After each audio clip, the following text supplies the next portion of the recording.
What is good, everybody? Welcome into the Bluebloods official podcast of FCS Football Central on SI. I'm your host, Zach McKinnell, and today joined by a very, very, very special guest, man, head coach Will Healy, new head coach of the ETSU Buccaneers. Coach, how we feeling today, man? I appreciate you I, jumping on the show. I don't know that I'd say very, very special guest. You're being very nice. But I'm great, man. I appreciate you taking the time, appreciate what you do, and glad to spend time with you. Absolutely. I mean, the easiest place to start, coach. I mean, you spent the past 2 seasons as an assistant head coach at the FBS level. What made ETSU the job for you? And did you know it was your time to step back into a full time head coaching role? Well, I think when you've been through what I've been through as a head coach, then you're a little bit more, you're probably picky on your next opportunity. And really, what I was looking for, number one, is a great place to raise my family. Number two was a place where you feel like you can sustain success and that you can win and that they're investing at a rate where every game is not an upset. Every game that you win is not something where you're having to overcome where somebody else is investing more. And so I saw that about this place. Obviously, you've had some incredible coaches that have been here in the past that have done a great job of building a foundation. I thought the alignment from the president to the athletic director was very strong. They have a great relationship. They had a commitment that was unique to this level. And so it had everything that, and in an area that I was familiar with being from the state of Tennessee and recruiting this area a long time and having familiarity with the Southern Conference and knowing what you're competing against. I thought it was a great fit for me. For me right now, it's not about trying to chase the next group of five job or trying to chase this or that. I mean, it's where do you have a chance to really win? Because if you win, you can keep your job. You can create some sustainability with the staff. You can continue to build. And I thought this place has an incredible history, but also has more that can be done. And that was what was exciting for me. Obviously, with roster turnover, when a coach leaves, players always try to hit the portal and see if there's other opportunities, maybe even go with the previous head coach. How did you balance trying to recruit the guys who are already on the roster while also hitting the portal and hitting the recruiting trail to try to build out the roster to replace the guys that you may have lost? Yeah, that's a great question. You know, I am very aware of what the portal does. I think sometimes it can be extremely beneficial for guys that are in your program who have earned the opportunity to go play at, in the Southeastern Conference or the ACC or one of those spots. And to me, those are the battles that I'm interested in getting into. I want a guy here to have a chance to go play at the University of Tennessee. I don't want to lose him to another Group of Five battle because I think what you have the opportunity to compete for here is a true chance to win conference championships and national championships. Now, those are words. None of that we've won 8 games 4 times in the history of our program and 7 games 5 times in the history of our program. So that's all sounds great, but to actually do it is a different story. But I think that the players that are here have had a great experience. And so for the most part, it was not a difficult conversation. They wanted to come back. They just wanted to see direction. Their head coach left. They had no coaching staff, and they're like, I need to protect myself, which I get. So most of those conversations went very well. We still lost a couple. But, I think we also were able to bring a lot of really talented players in here that were as excited about this opportunity as I am, that saw a potential in a future that understood they could have a great experience here and win a lot of football games. And so I think we were able to bring a bunch of those guys back because of the experience that they'd had here in the past, and we were also able to bring a bunch of guys in because they see the same things I see, and that's an incredible city to live in, a stadium that and a support from a fan base that is unique to this level, and they see the opportunities to win and have a great experience here. Your last stint at the FCS as the head coach, I mean, you helped build one of the best turnarounds in college football in Austin Peay, winning 8 games. I think you were 8-1 against the FCS. You won all the Coach of the Year awards. What was your biggest learning experience from being the head coach at Austin Peay, and what can you take from that job into this one that that also too is a little bit of a rebuild, but maybe not as big as what it was at Austin Peay. I think they won, what was it, like 1 or 2 games, like a 4-year span before you got there. So not as big of a rebuild, but still trying to compete for a Socon championship. Yeah, very different job, and I was fortunate that I had a chance to go work for Ryan Ivey and his staff. That um, the opportunities to have success there, the foundation there was nowhere close to what it is here. But you had an athletic director and a president that were committed to building. And as many times as you got frustrated with what you didn't have, you also knew you were teamed up with people that wanted to build it the same way you did. All hands were on deck. And obviously, that's a different job now. Jeff, I know, will do an unbelievable job there, and Hudspeth, and obviously, they've had enough success to where they've had another coach, Scotty, leave and go take the UTEP job. So that place looks totally different, than where it did in 2016. I don't even. I think it's hard to even comprehend and communicate how far we were behind in 2016. Which obviously I was a good enough coach that I went over my first 13 and ran it the wrong direction myself. So then the interesting part about it was you have that amazing turnaround. You go from 0 for 11 to then 8-4. You lose 3 FBS games. You still miss out on the playoffs. And then the next year, you go 5-6. So I learned a lot in that third year as well about how difficult it is to sustain success. Just because you have success in one year doesn't mean you're going to have success in the next. So I think, again, the biggest thing for me in taking jobs now is what are you looking for? What's important to you? Is it a chance to go make a lot more money? And you're fighting your rear end off to just survive, and you're taking a job where you're just trying to go get the next one, or are you taking one because you feel like you can, settle down and put your roots down and really have chances to win and go compete, and the people there are invested in doing it to the highest level. So that's what, regardless of level, for me, it was finding that fit, and I think that you learn tons. I mean, 7 years of being a head coach, there were plenty of mistakes that I made. There were and what does your culture look like? I think one of the things for me that I learned the most is the fact that I don't think I talked enough toughness and accountability and some of those things whenever I was a head coach. It was a lot of fun. I think our culture was really good from the type of people we had, but I don't know that we were necessarily a tough enough football team or disciplined enough football team. And that falls on the head coach. That's not on your players. And so just making sure you establish that groundwork and that foundation for your players here, and you learn from the things that maybe you didn't have as much success in the past, things that cost me a job and got me fired. I'm so much more prepared to be a head coach now than I was 9 years ago when I took the Austin Peay job. I look back at your track record, man. You've recruited at such a high level everywhere you've been. Even going back to Chattanooga, you did it at Austin Peay. With the recruiting landscape changing so much, how much of that strategy can you bring to ETSU? And has your recruiting strategy evolved as the portal and recruiting trail have evolved over these past few years? Yeah, I mean, obviously everything has changed with the portal and with NIL and some of those things, but it doesn't necessarily have to be that in a bad way.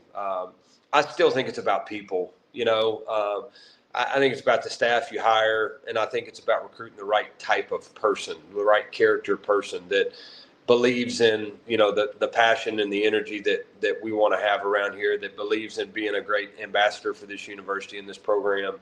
That wants to learn things about how to be a great husband and a father and things that are larger than the game of football. And really the guys that you want to take in recruiting and the guys that you want to hire are the guys that you want to spend the time with. Like, I know it sounds old school, but to me is, do you like them or not like them? If you don't really like them, then why would you recruit them or why would you hire them? Even they can be as good a player or as good a coach as you want, but you spend a lot of time with these guys and you leave your family a lot. And if it's people that you don't want to invest in, then it's a miserable profession. I've been on, I've been around it enough to understand how important it is that you have a tight-knit staff that gives you the best chance to have a tight-knit team. And I think that's where it starts. So the people that you surround yourself with, I think is the most important part. I think it's the biggest recruiting tool that we have are our people. And then I think they come here and they see an investment in football and an opportunity to have success, and where they can reach all of their aspirations. And so, yes, we've had a ton of success, especially in a short amount of time, because people, we've surrounded ourselves with the right character football player, and I would expect that. I mean, that's kind of our philosophy, and nothing about that will change.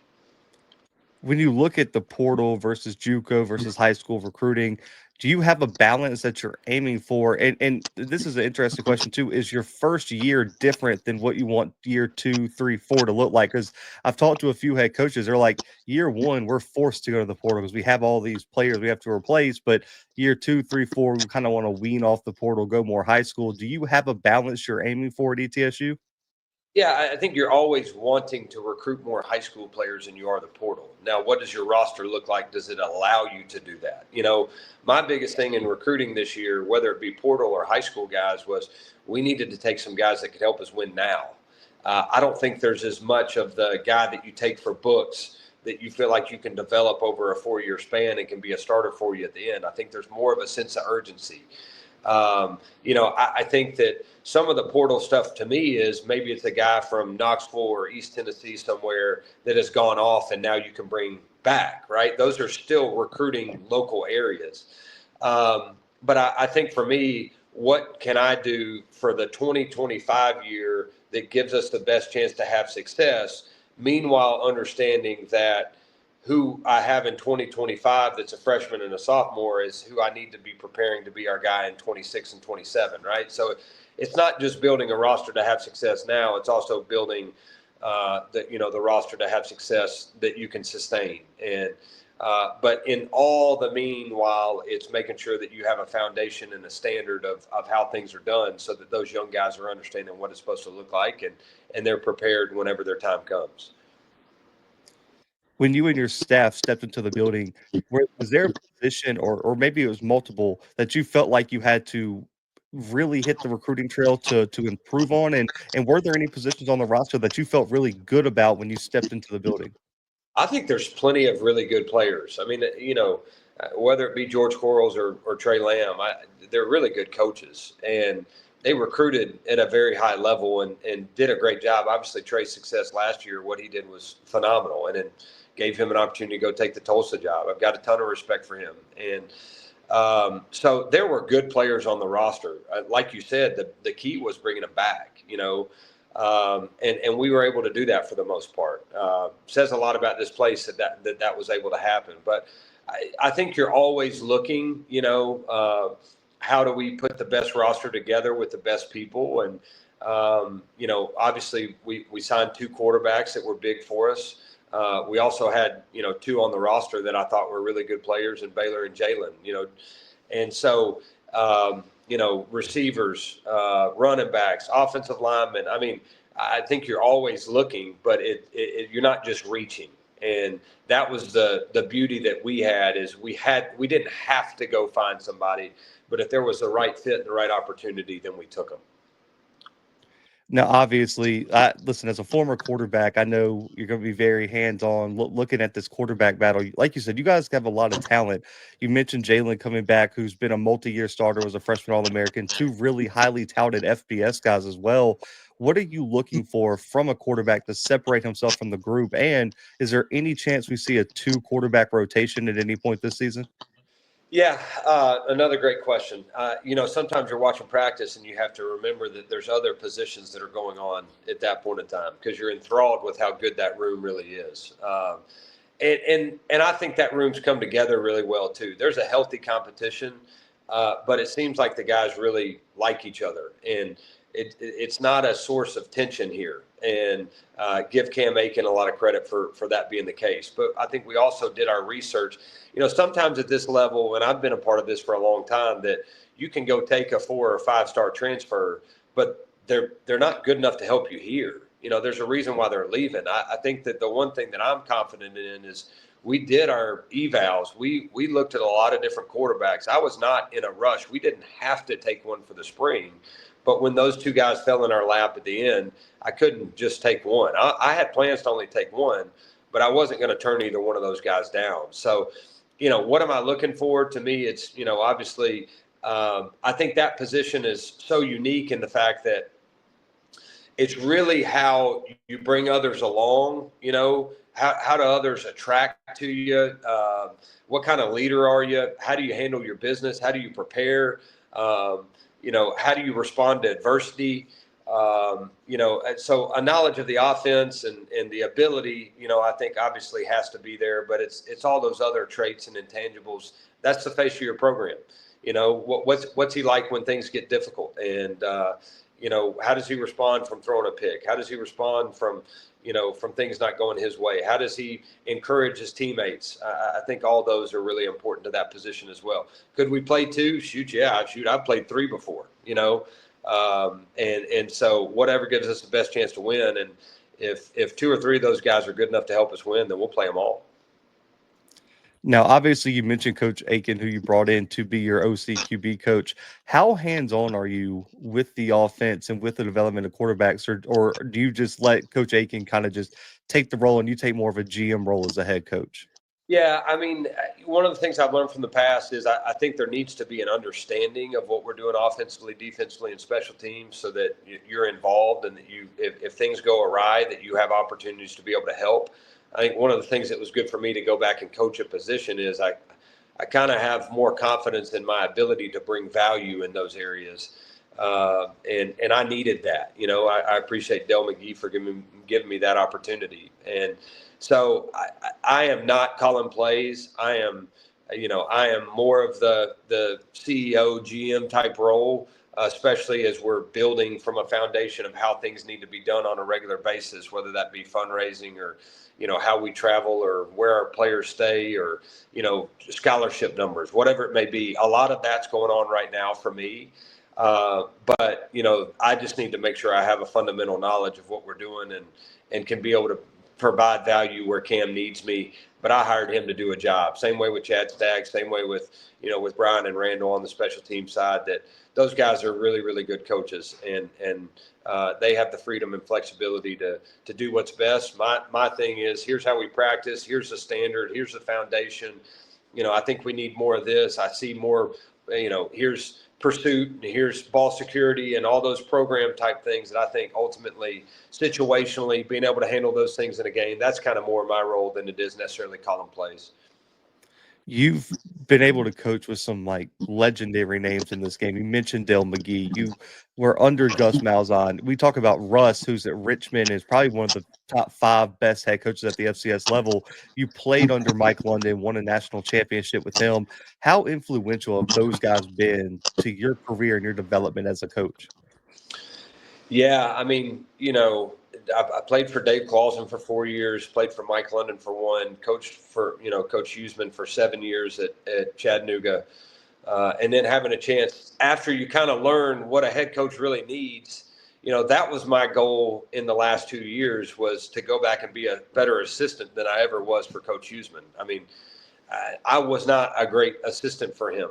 There were times where I could have been a solution and I was more of a problem. And I think when you have a chance to sit in that chair and you realize how it's your job as an assistant to take stuff off the head coach's desk. If anything gets back to the head coach and it has anything to do with you, it should hurt you. And I didn't necessarily understand that as a young assistant. And so the last 2 years for me was really making an emphasis to be where my feet were and to be the best assistant I could be.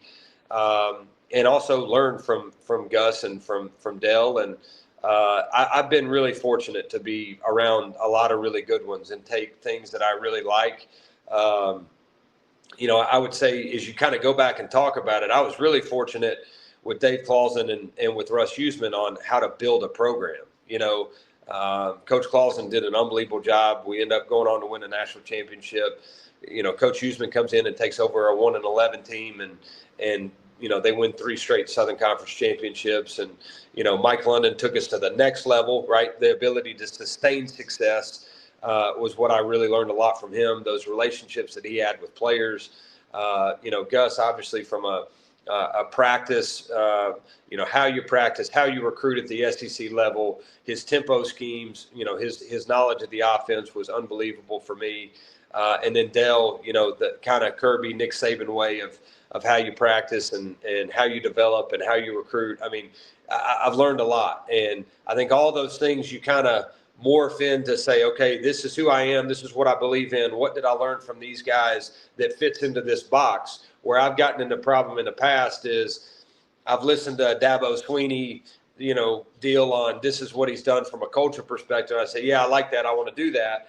And then it doesn't necessarily go the way I want. And I don't really have the answers for it because it's really not me, So it's just taking those things that I think fit into who you are and what you believe and what you're going to stay true to and stick with versus just some one day really good presentation that is not part of your culture 3 months down the road. So that's, I've learned a lot from those guys.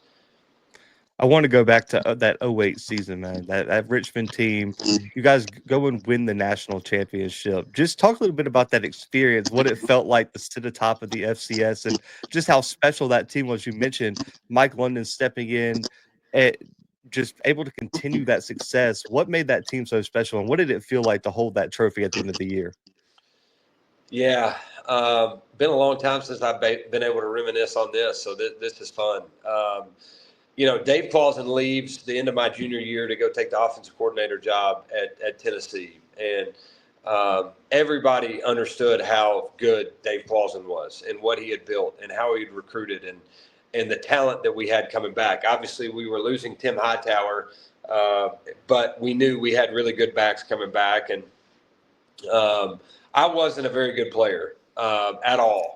But I did understand the fact from a leadership perspective what my job was and what my role was. And I was fortunate to play with Eric Ward, who's, I think, still one of the top 5 winningest quarterbacks at the FCS level, where he allowed me to be that guy, right? I don't think there's many quarterback rooms where the backup quarterback is the team captain and the starter is still an unbelievable leader, but there's no beef. I mean, Eric and I were best friends. And so I remember when Dave Clausen left, I remember having a player-only meeting. And I remember, it was Lawrence Sidbury, John Crone, and Sherman Logan. The 4 of us, I think, were the ones up there talking. And we didn't really care who the next head coach was. We felt like that together we could go win a national title. It just so happened that we were really fortunate to hire Mike London, and it was kind of icing on the cake. But what people don't realize about that year is at one point in time, I think we were 4-3. And James Madison had a walk-off punt return touchdown against us to end the game. And we were up, I think, 8 points with maybe 2 or 3 minutes to go in the game. We lose that game at home to fall to 4-3, and it was every game was a playoff game from there on out. We felt like we had to win them all to get in the playoffs.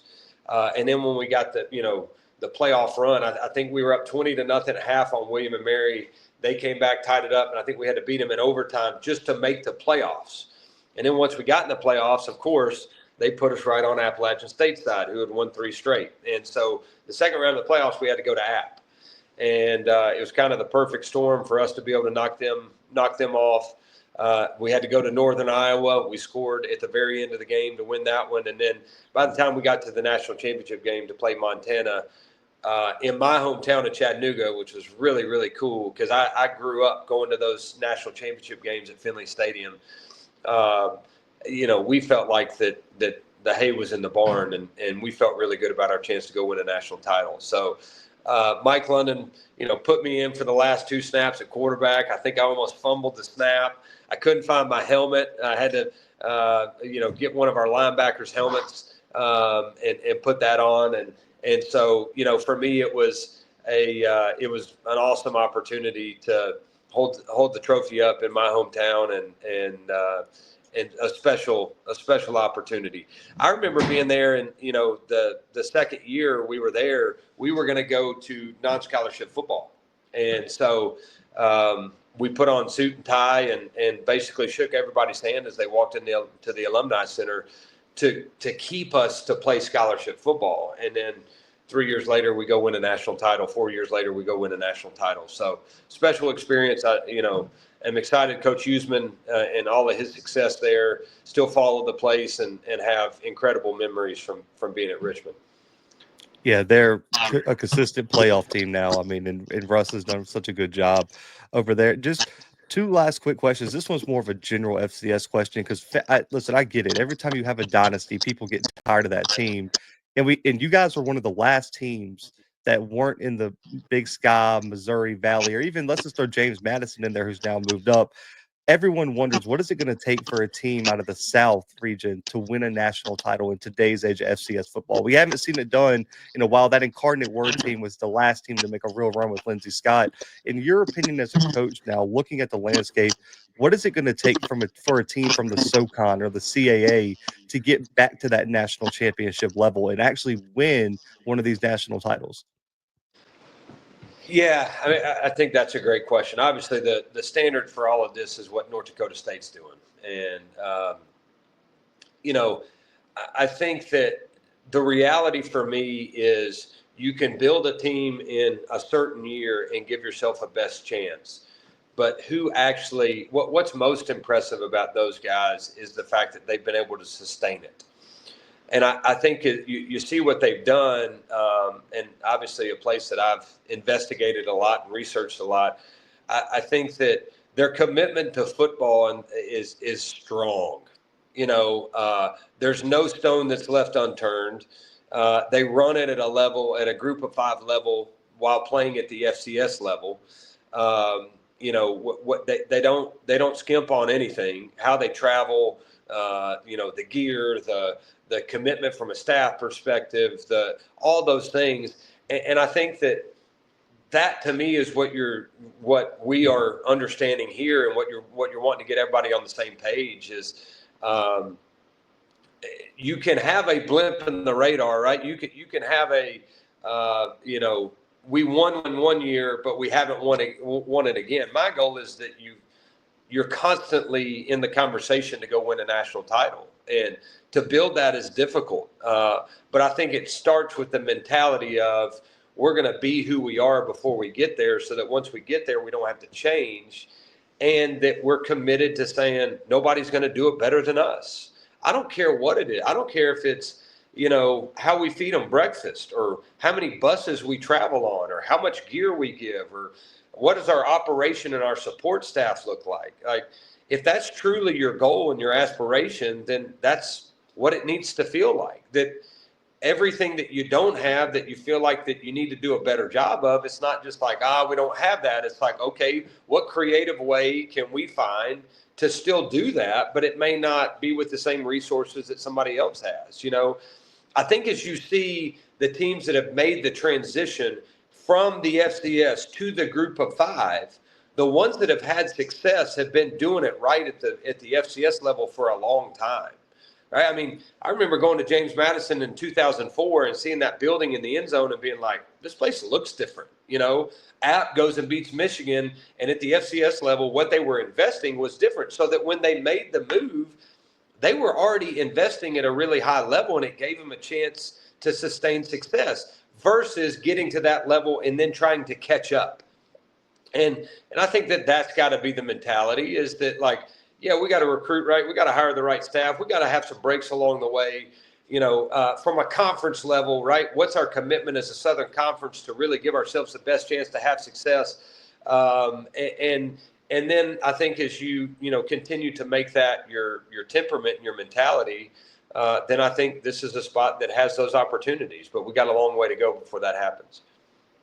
I like that you talked about the sustaining part of it, because I'm from Alabama, so I kind of got to watch that Jacksonville State transition too. And right before they jumped, that campus started looking different. The facilities started looking different, and then they go and do what they've done under Coach Rich Rodriguez, and now he's moved on to another opportunity. The last question, Coach, you spent plenty of years at Chattanooga. You talked about you're from the area. How different is the SoCon now from what it was when you were last in the conference coaching at Chattanooga? Because we're continuing the streak. Every year someone's voted preseason favorite, and every year it's a curse. I don't think the preseason favorites won in like I think 9 or 10 years now. It feels like. How different is the conference in your opinion right now from 09 to 15 when you coached there? Well, I think the fun part about it now is where it seems like a lot of the other conference have gone to this like nationwide type conference. There's still a lot of really good regional matchups. One of the things we use in recruiting is the fact that like you go sign a guy from Atlanta, you sign a guy from Knoxville, you sign a guy from Johnson City, wherever it may be, and like their families have legit opportunities to watch all of their conference games, right? And that's unique to where these conferences are kind of nestled nowadays. I mean, we're not going all the way to the West Coast to go play a conference game. We're not going to, Texas to go play a conference game. It's regionally based, which I think should give you a better chance for crowds and for true rivalries and some of those things. That's what I love about this conference. Is the conference different? Heck yeah. I mean, you take App and Georgia Southern out of this conference and it looks different. I mean, that's when I was here for 7 years, that was who was in your conference, and those were the guys that you had to go beat. So yes, it is different, but I think that the tradition and the history and the regional matchups and some of those things are still what makes this place special and this conference special. And there's a lot of familiarity with a lot of the teams in here. Obviously, being at Chattanooga for 7 years and having worked with Rusty. Just have the utmost respect for him and know how difficult they will be to beat. I mean, there's so many of these guys in this league that, I've got a lot of respect for. Really good coaches, really good programs, have a lot of history, have a lot to sell. And so our work will be cut out for us for sure. Yeah, a lot of great programs. I think Mercer's emergence has really helped some of those losses you mentioned. I mean, the Socon, those are some big losses, but Mercer kind of being on the upswing. Stanford and what Coach Hatcher has done there has been amazing. So, and then even ETSU has always kind of been in the mix. Chattanooga. So the conference as a whole, I think, is one of the easily the most competitive in the nation. When you look from like top to bottom, every week you got to win. But Coach, I appreciate you so much for jumping on the show. I know you guys are in the midst of spring practices. Last thing, anything you want to say to the ETSU fans out there checking out the episode? Well, I appreciate you having me on here, and I think that I am excited about where this place is heading. I'm lucky to be here. I think you get into this role and you get into this seat, and you feel like that this is the right fit for me, and you also get into this role in this seat and you see so much more potential that hasn't happened, and you're excited about it. There's also a sense of urgency to be able to get there. And so I'm working my rear end off to make sure nobody does it better than we do. I'm excited about having an opportunity to play at home here. I've heard about the crowd and the tailgating and all those things. And I think it is what makes this place special. And I think our players will really be excited about that. So we've done a lot of work. We got a lot more to go, but I'm proud to be here. I'm excited to be here, and look forward to hopefully having many more conversations with you about the success of ETSU football. Absolutely, Coach. We'll definitely have to catch up at Media Day. I'll be at SoCon Media Day later this year, and then hopefully get up to Johnson City for a game, man. Like you said, I've heard the environment's amazing. I know last year I had someone go up to that NDSU game up in Johnson City. I heard it was packed out. It was electric. But, Coach, thank you so much, guys. Make sure to go follow Coach Healy on all social media. Make sure to follow the ETSU football page and keep up with everything they're doing getting into the 2025 college football season. But for Coach Healy, myself, the Bluebloods, FCS Football Central on SI, we are out for right now.